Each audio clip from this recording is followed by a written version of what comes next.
আসসালামু আলাইকুম ভাইয়া, সবাই কেমন আছেন? আশা করি সবাই ভালো আছেন। আজকে যে জিনিসটা কথা বলবো সেটা হচ্ছে ইসলামের ইতিহাস। আল্লাহ তাআলা আমাদেরকে সৃষ্টি করেছেন, মানুষ সৃষ্টি করেছেন।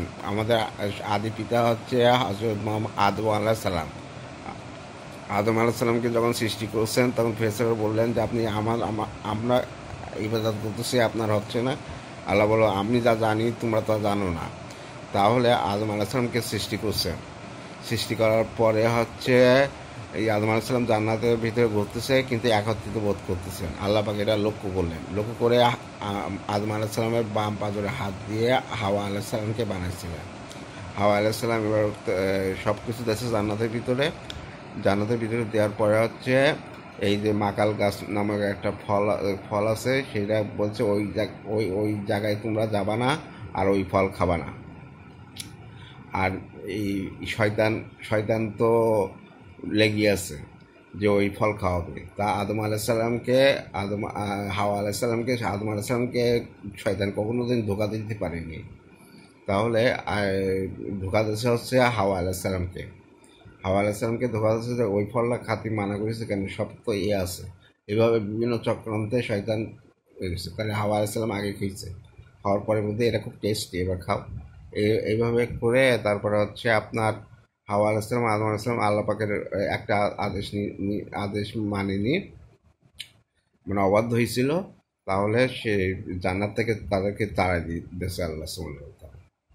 তাহলে আর শয়তান হচ্ছে ইবলিস শয়তান আগে জেনের জাত। আর মানব সৃষ্টির আগে জেন ছিল, একটা জেন ছিল। জেন সৃষ্টি করেছে, ফেরেশতা সৃষ্টি করেছে। তা ইবলিস শয়তানের এবাদত আসমান পর্যন্ত উঠেছে, খুব ইবাদতকারী ছিল, আল্লাহ পাকের ভক্ত ছিল। যখন আদম আলাইহিসসালামকে সৃষ্টি করেছে তখন সব ফেরেশতারা সেজদা দিতে বললো আল্লাহ সুবহানাহু ওয়া তাআলা, সবাই সেজদা দিয়েছে। কিন্তু ইবলিস শয়তান দেয়নি। অহংকার চলে আসছিল যে আমি আগুনের তৈরি, আদম আলাইহিসসালাম হচ্ছে মাটির তৈরি।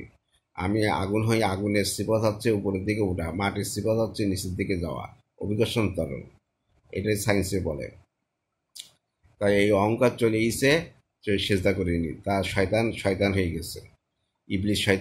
ইবলিশকে আল্লাহ সুবহানাহু ওয়া তাআলা শয়তানে পরিণত করছে। আর আমরা হচ্ছে কত হুকুম মানিনি। আল্লাহ পাকের হুকুম ৫ ওয়াক্ত নামাজ পড়া, এছাড়াও অনেক অনেক ইবাদত, লেনদেন আরো করতে, আমাদের অবস্থা কী হবে যে শয়তানও ভয় পাবে আমাদের দেখি। তাহলে ইব্রাহিম আলাইহিস সালামকে আল্লাহ সুবহানাহু ওয়া তাআলা পাঠাইছিলেন দুনিয়াতে। ইব্রাহিম আলাইহিস সালামের পুত্র হচ্ছে ইসমাইল আলাইহিস সালাম। তা বারবার স্বপ্ন দেখতেছে ইব্রাহিম আলাইহিস সালাম যে আপনার প্রিয় জিনিস হচ্ছে আল্লাহর রাস্তায় খুব কুরবানি করুন। প্রিয় জিনিসও খুঁজে পায় না, প্রিয় জিনিস অনেক চিন্তা ভাবনা করে, কিন্তু প্রিয় জিনিস তখন লাস্টে সে চিন্তা ভাবনা করে যে আমার প্রিয় জিনিস হচ্ছে আমার পুত্র। যে পুত্ররা ৯০ বছর বয়সে আল্লাহ সুবহানাহু ওয়া তাআলা দান করছে। বৃদ্ধ পিতামাতার কাছে কোলে খালি হয়ে শূন্য হাতে ইসমাইল আলাইহিস সালাম এসেছিলেন। তাই ইসমাইল আলাইহিস সালামও নবী ছিলেন। তখন এই স্বপ্নের ঘটনা ইসমাইল আলাইহিস সালামকে বলছিলেন। ইসমাইল আলাইহিস সালামও কিরকম ছেলেটা দেখেন, সেও রাজি হয়ে গেল যে আল্লাহর হুকুম যেটা ভালো হয় সেটাই করেন। এবার চোখ বেঁধেছে ইসমাইল আলাইহিস সালামকে, বেঁধে করে তলোয়ার দিয়ে পোজ দিছে। পোজ দিতে তার কুরবানি হয় না। এবার দিলের থেকে একবার বারবার কুরবানি দিচ্ছে, তাও হয় না।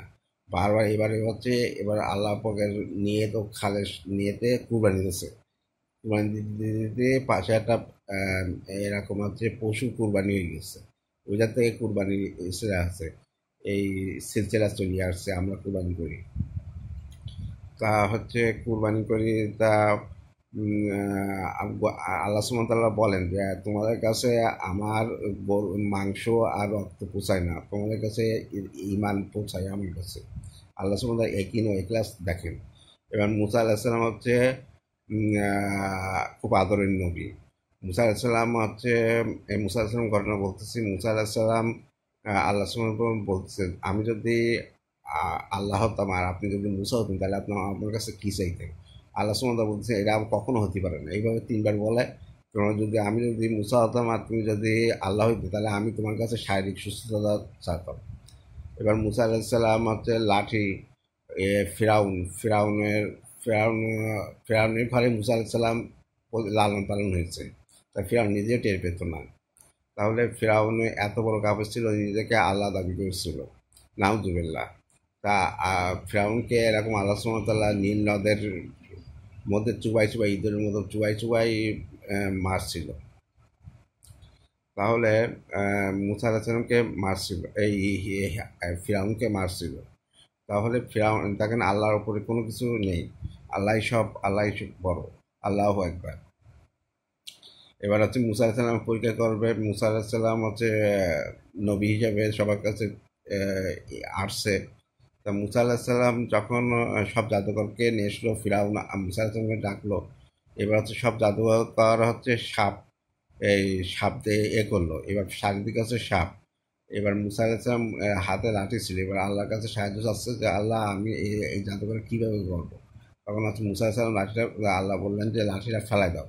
যখন লাঠিটা ফেলা দেয় তখন সাপ হয়ে অন্য সবগুলো জাদুকরের সাপগুলোকে খেয়ে ফেললো। তারপর আবার যখন সাপের হাত দেয় তখন লাঠি হয়ে চলে আসে। আল্লাহর কুদ্দুস, আল্লাহ আল্লাহ আকবার। এবার মুসা আলাহিসাল্লামের বাহিনী আবার ফিরাউনের বাহিনী। ফিরাউন হচ্ছে মুসা আলাহিসাল্লামকে মুসা আলাহিসাল্লাম বাহিনীকে তাড়াচ্ছে। তারপরে মুসা আলাহিসাল্লামের সামনে হচ্ছে সাগর, এই সাগর পড়েছে নীল নদ। এবার হচ্ছে মুসা আলাহিসাল্লাম বাহিনী যখন নদীর ধারে আসলো, নদীর ধারে এসে আল্লাহ সাহায্য চাচ্ছে যে আল্লাহ, এই যে আমরা পিছনে ফেরাউনের দল, মাছের সামনে শুধু তুমি সে কত।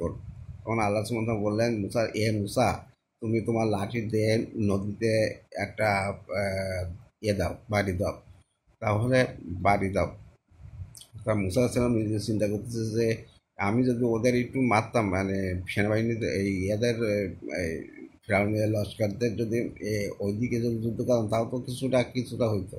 কিন্তু আল্লাহ সুবহানাহু নিজাম কি, মুসা আলাইহিসসালামের আল্লাহ সুবহানাহু তাআলা মুসা আলাইহিসসালামকে বলছে যে এই নদীতে হচ্ছে মারো, মানে লাঠি মারো। লাঠি মারলো, লাঠি মারতে নদীর পথে রাস্তা হয়ে গেল। সুবহানাল্লাহ, সুবহানাল্লাহ। তখন ওই যখন রাস্তা হয়ে গেল, তখন হচ্ছে মুসা আলাইহিসসালাম বাহিনী নিয়ে ওই নদীতে পার হয়ে গেল। পার হওয়ার পরে এবার ফিরাউন এসে দেখলো, দেখো কি আমি কিরম বড় খোদা, আমি হচ্ছে মুসা এই নদীতে পানি রাস্তা সৃষ্টি করেছি। তখন চলো। এবার মুসা আলাইহিসসালাম যখন বাহিনী যখন পার হয়ে গেল, তখন ফিরাউনের দল যখন যাচ্ছিল, তখন ওই ফিরাউনের দলে যাওয়ার পরে পানি আবার গেল, সব মিশে গেল। তখন ফিরাউন আলাইহিসসালাম, যে নীল নদী হচ্ছে ফিরাউনের হাঁটু জল পর্যন্ত হতো, তাও ফিরাউনের বাহিনী এবং ফিরাউন সব মিলে নদীতে হয়ে গেল, তলিয়ে গেল। ফিরাউন ওইভাবে মারা গেল। এখনও ফিরাউনের লাশ হচ্ছে আছে, মিশরের জাদুঘরে আছে। আল্লাহ সুবহানাহু ওয়া তাআলা নজির রাখছে। এবার ফিরাউনের ঈসা আলাইহিস সালামকে খ্রিস্টানরা যিশু বলে, নাউজুবিল্লাহ। তা আপনার হচ্ছে যিশু বলে, মরিয়াম পিতামাতা ছাড়াও আল্লাহ সুবহানাহু ওয়া তাআলা সন্তান দিতে পারে। বাপ ছাড়া দেশে আছে মরিয়াম আলাইহিস সালামের পেটে ঈসা আলাইহিস সালাম হয়েছে। তা মরিয়াম আলাইহিস সালামের কোনো স্বামী ছিল না বা কোনো ছিল না। তা আল্লাহ সুবহানাহু ওয়া তাআলা বাপ ছাড়াও দিয়েছেন, সন্তান দিয়েছেন। এবং ঈসা আলাইহিস সালাম যখন হলেন, তখন হচ্ছে সবাই সন্দেহ করতে লাগলো কীভাবে হচ্ছে কত বদনাম হয়ে গেল। এইভাবে আল্লাহ সুবহানাহু ওয়া তাআলা ঈসা আলাইহিস সালামকে প্রথম আসমানে উঠাই নিয়েছেন। আর কারণ হচ্ছে বিশাল সম্পদশালী ছিল। কারণের লস্কর হচ্ছে আপনার হচ্ছে এই ধন ভাণ্ডার হচ্ছে বহন করার জন্য এরকম উট পর্যন্ত লাগতে হতো, শুধু চাবি বহন করার জন্য। তা আল্লাহ মুসা আলাইহিস সালাম যখন কারণের কাছে গেল, গিয়ে বললো যে তুমি আল্লাহ রাস্তায় জাকাত দাও। জাকাত দেয়নি, কেপটি ছিল। এবার আল্লাহ রাস্তায় এবার ইমান আনেনি। তখন কারণ আলাইহিস সালাম এবং তার সম্পদ এর মাটির নিচে পুঁতে গেছিল, চেপে গেছিল। তারপরও ইমান আনেনি। বলুন, মুসা, তোমার ওপর ইমান আনলাম। কিন্তু মুসা আলাইহিস সালামের ওপর আল্লাহ সুবহানাহু ওয়া তাআলা বলতেছে, যদি ও আমার সাথে একবারই যদি ইমান আনতো, তাহলে আমি তার সমস্ত গুনাহ মাফ করে দিতাম। এবার হচ্ছে ইব্রাহিম আলাইহিস সালামের ঘটনা। ইব্রাহিম আলাইহিস সালাম 40 দিন পর্যন্ত আগুনের মধ্যে ছিল। 40 দিন পর্যন্ত আগুনের মধ্যে ছিল ইব্রাহিম আলাইহিস সালাম। এবার হচ্ছে নমরুদকে আল্লাহ সুবহানাহু ওয়া তাআলা মশার দিয়ে মারছে। তার নমরুদ এত বড় কাপড় ছিল যে মশা হচ্ছে নাকের ভিতর ঢুকে গিয়েছিল। ঢোকার পরে কোনো চিকিৎসক এটা বের করতে ভন ভন করে মাথা। তারপর হচ্ছে যখনই আসে তখন কেউ একটা জুতোর বাড়ি হচ্ছে নমরুদের মাথায় মারছিল। মারার পরে একটু শান্ত হয়। এবার হচ্ছে যে দরবারে এসে নমরুদের একটা করে জুতো বাড়ি মৃত্যু মাথায়। তারপর যখন জুতোর বাড়ি যখন মারে তখন একটু শান্ত হয়। আর একদিন কি হয়েছে, এমন জোরে একটা মারছে নমরুদ এই জায়গায় মারা গেছে। আল্লাহ সুবহানাহু ওয়া তাআলা বেজুতের সাথে মৃত্যুবরণ করছে। ইব্রাহিম আলাইহিস সালামকে 40 দিন পর্যন্ত এই নমরুদ হচ্ছে আগুনের ভিতরে ফেলেছিল। তা ইব্রাহিম আলাইহিস সালামের কাছে ফেরেশতারা এসে জিজ্ঞাসা করলো যে আপনি যদি একটু হুকুম করেন তাহলে আমি করতে পারি, এই বাতাস দিয়ে হচ্ছে আগুন নিভাই দিতে পারি, বৃষ্টির মাধ্যমে আগুন নিভাই দিতে পারি। তাও রাজা না। ইব্রাহিম আলাইহিস সালাম বললেন যে আমাকে যে আল্লাহ হচ্ছে দেশে আল্লাহই রক্ষা করবে। তো তাই হলো। এবার আল্লাহ সুবহানাহু ওয়া তাআলা হুকুম করলেন যে আগুন, তুমি আমার বান্দার জন্য শান্তিদায়ক ঠান্ডা হয়ে যাও। সেই ঠান্ডা হয়ে যায়। তা ইব্রাহিম আসসালামকে যে দড়িগুলো ছিল বাঁধা, সেই দড়িগুলো তো পড়ে গেছে, কিন্তু ইব্রাহিম আসসালাম অক্ষত ছিল। এবার আছে ইউনুস আলাইহিস সালামের কথা। ইউনুস আলাইহিস সালামকে আল্লাহ সুবহানাহু ওয়া তাআলা ইউনুস আলাইহিস সালামকে আল্লাহ সুবহানাহু এই ইয়া কাফেররা হচ্ছে ওই মাছ খেয়ে ফেলছিল ইউনুস আলাইহিস সালামকে। যে মাছ খেয়ে ফেলছিল সমুদ্রের মাছ। তো তার থেকে আরেকটা মাছ খেয়ে ফেলছিল, মানে বাঁচার কোনো ওয়ে নেই। তাহলে ওই জায়গা থেকে একটা দোয়া পড়লো, ওই জায়গা থেকে মাছের পেটের থেকে ইউনুস আলাইহিস সালাম বের হয়ে গেছিল। আজকাল না। আর ভালো থাকবেন, আমল করার চেষ্টা করবেন। আমার রিপোর্ট করা হচ্ছে ইউটিউব চ্যানেল, ওটাকে সাবস্ক্রাইব করবেন। আর হচ্ছে আরও ঘটনা বলবো, আরও ঘটনা আছে। আর ইউটিউব লাইক কমেন্ট শেয়ার দেবেন, এতে আমি উৎসাহিত হই। ভিউজ হলে আমার খুব ভালো লাগে। আর হচ্ছে ফেসবুক পেজ হচ্ছে রিপোর্ট করা, ওটাকে ফলো করে রাখবেন। সবাই ভালো থাকবেন, সুস্থ থাকবেন, আল্লাহকে হুকুম মানবেন, নামাজ পড়বেন, সুস্থ থাকবেন। ধন্যবাদ।